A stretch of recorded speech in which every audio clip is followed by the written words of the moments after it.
A wormhole is discovered near Earth, and after sending many probes through, the little information they got from the probes before they completely disappeared led them to believe it was a region of space never discovered before and decide to send a manned craft through. Knowing it was probably a one-way mission, they asked for volunteers, and a little-known astronaut, Phil, volunteered. The craft is launched and flies through. If the ship makes the wormhole unstable, it closes.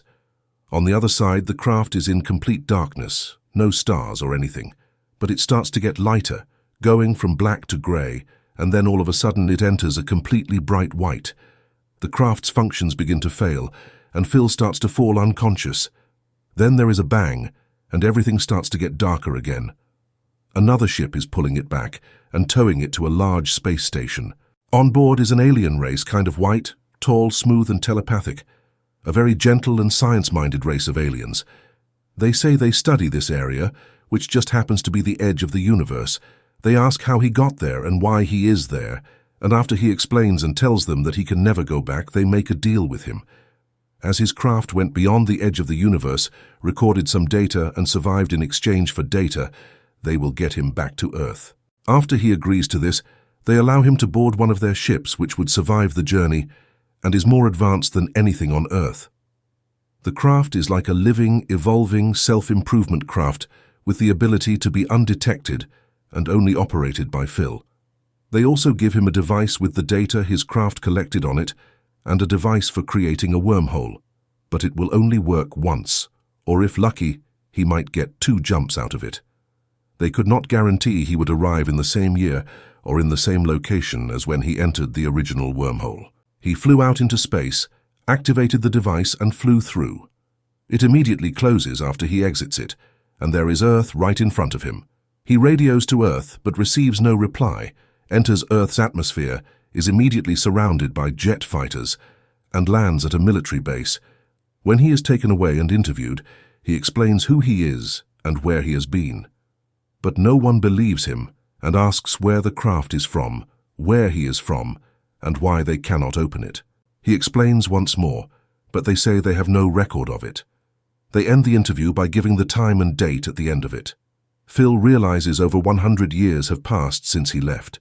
The aliens did say they could not guarantee it would be the same year, but didn't expect it to be over 100 years out. Phil knew the mission was top secret, and only a few knew what the mission really was. The records were stored away safely, and the people involved were long gone now. He decided it was time to leave, pulled a device from his pocket, and activated his craft, which blew a hole in the wall. He ran out and into his craft and took off with jets in pursuit, but they could not keep up and lost it on radar. Phil lands it in a dark alleyway, walks out to the corner and sees a cute call girl. She asks if he wants a good time, and he tells her he can take her to space and back, and she's all like, yeah, whatever, then asks if he has a car. He presses a button on his device and the ship lights up, as does her face. They both get in and fly into space. He tells her all that happened, but she doesn't believe any of it. He explains that the ship has enough power to destroy a planet. All he has to do is activate it and press a button. And the girl says, "This one?" and presses it, thinking he's joking.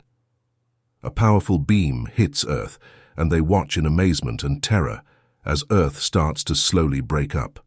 He remembers the wormhole device and tries to go back 99 years, but it lacks the power after being used initially to get him back to Earth, but it is able to transport him back a few hours. Before he activates it, he escorts the girl into a room and tells her she will be safer there. Unknown to her, the room is an airlock. He opens the outer door and sends her to her death, as he doesn't want 2 of them running around when he goes back in time. So he activates the device and goes back to when he was just entering the alleyway. He lands and the girl is back where she was before. Back at the military base, they had taken a blood sample from him earlier, and the results are back. They discovered he was telling the truth, and they set out to find him. Phil, not knowing this, makes sure he keeps his distance, thinking they just want to lock him away again. We see search helicopters and jets flying around, but just a few meters away is a small mountain with a hole in it near the top.